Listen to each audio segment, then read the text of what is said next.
देखिए, अगर दौरों की हम बात करें तो इजराइल में इस वक्त ब्रिटेन के प्रधानमंत्री ऋषि सुनक है, उससे पहले अमेरिकी राष्ट्रपति जो बाइडेन आए और फिर वही जर्मन चांसलर भी पहुंचे थे। लेकिन यहां पर ये बड़ी खबर, लेबनान पहुंचे हैं जर्मनी के रक्षा मंत्री और लगातार ये कोशिश हो रही है। अगर हम देखें इस युद्ध के बाद पूरी दुनिया दो धड़ों में बंटती हुई दिख रही है, लेकिन कहीं ना कहीं ये प्रयास भी हो रहे हैं कि शांति बनी रहे, किसी तरीके से बीच का रास्ता निकले। यहां पर ये बड़ी जानकारी मिल रही है। लेबनान पहुंचे हैं जर्मनी के रक्षा मंत्री, बड़ी खबर आपको बता रहे हैं। आज इस युद्ध का 13वां दिन है और ऐसे में लेबनान के आतंकी संगठन हिजबुल्लाह की भी इस युद्ध में एंट्री हो चुकी है। इससे पहले हमने आपको बताया कि आखिर क्यों ये खतरनाक है, क्यों एक बड़ी गलती है लेबनान की तरफ से आतंकी संगठन हिजबुल्लाह की भी आपको बता दें। साथ ही अमेरिका ने भी सीधे तौर पर यह कहा था कि इजराइल को 3 मोर्चों पर युद्ध लड़ने की जरूरत नहीं है, लेकिन अगर लेबनान के आतंकी आएंगे तो अमेरिकी सेना भी पूरी तरह से तैयार है। बड़ी खबर प्रियंका बता रही थी, अब आगे बढ़ेंगे। इजराइल हमास जंग में लेबनान के आतंकी संगठन हिजबुल्लाह ने शामिल होकर बड़ी गलती कर डाली है। अब इजरायली सेना ने हिजबुल्लाह पर प्लान के तहत अटैक करना शुरू कर दिया है। बीते 12 घंटों में आईडीएफ ने हिजबुल्लाह के कई बड़े ठिकानों को तबाह कर डाला, जहां से हिजबुल्लाह ने इजराइल पर मिसाइलें दागी थी। इस रिपोर्ट के जरिए समझिए फिलहाल हालात कैसे हैं वहां पे।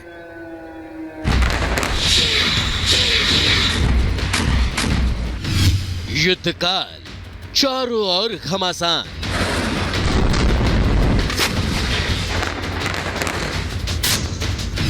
हमास हिजबुल्लाह साथ जंग की नई बिसात।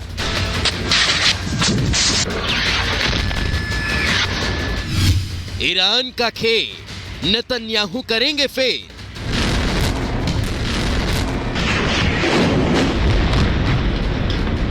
हमास और इजराइल के बीच 13 दिनों से भीषण जंग जारी है। इजरायली सेना चुन चुनकर हमास के आतंकियों का सफाया करने में जुटी है। आईडीएफ लगातार एयर स्ट्राइक कर हमास के ठिकानों को ध्वस्त कर रही है। नेतन्याहू की सेना के ताबड़तोड़ हमले से अब इस युद्ध में हमास कमजोर पड़ता नजर आ रहा है। ऐसे में लेबनान का आतंकी संगठन हिजबुल्लाह इजराइल के खिलाफ बड़ी लड़ाई की तैयारी कर रहा है।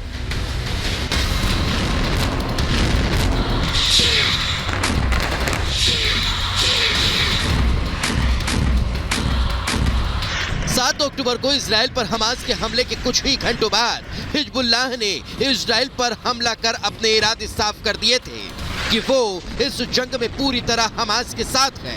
हिजबुल्लाह के आतंकी लगातार इजराइल के शहरों पर एंटी टैंक मिसाइलें, गोले बारूद की बारिश कर रहे हैं। हिजबुल्लाह कई बार इजरायली सैन्य ठिकानों पर भी हमला कर चुका है, जिसमें कई लोगों की मौत हो चुकी है। इसके अलावा आतंकी संगठन ने हमास का साथ देने के लिए कई लड़ाकों को इजराइल में घुसपैठ करने के लिए भी भेजा है। आईडीएफ ने उत्तरी इजराइल में हिजबुल्लाह के कई ड्रोन को पकड़कर बड़ी साजिश को नाकाम किया है। लेबनान की ओर से हिजबुल्लाह के आतंकियों ने बुधवार को भी गोलीबारी की, जिसके जवाब में इजरायली सेना ने जैसे को तैसा की तर्ज पर हिजबुल्लाह के ठिकानों पर जोरदार हमला किया। इजरायली सेना ने कहा कि लेबनान सीमा से सटे रोश हानिकरा से एंटी टैंक मिसाइलें दागी गई। उन्हीं जगहों पर टारगेट कर आतंकियों को निशाना बनाया गया। साउथ लेबनान में इजराइल की इस एयर स्ट्राइक में आतंकी संगठन के 2 सदस्य भी मारे गए।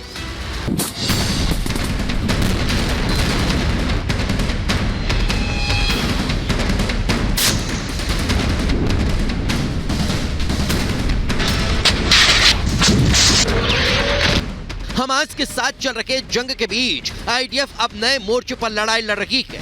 हमास और हिजबुल्लाह को ईरान का समर्थन है और ऐसा कहा जाता है कि दोनों आतंकी संगठन उसी के इशारे पर काम करते हैं। ऐसे में जैसे ही एक मोर्चे पर हमास कमजोर पड़ता नजर आया तो ईरान ने अपने दूसरे प्यादे हिजबुल्लाह को एक्टिव कर दिया और इजराइल की ओर जमकर प्रहार करने का आदेश दे दिया। यही वजह है कि बीते दिनों से हिजबुल्लाह ने इजराइल पर हमले को और तेज कर दिया है। इस बीच अमेरिका ने हिजबुल्लाह और ईरान को सख्त चेतावनी दी। इजराइल विरोधियों को रोकने के लिए पेंटागन ने पहले ही इजराइल के पास पूर्वी भूमध्य सागर में अपने युद्धपोत तैनात कर रखे हैं। ईरान कभी नहीं चाहता ये युद्ध खत्म हो, वो इजराइल को बर्बाद करने में जुटा है।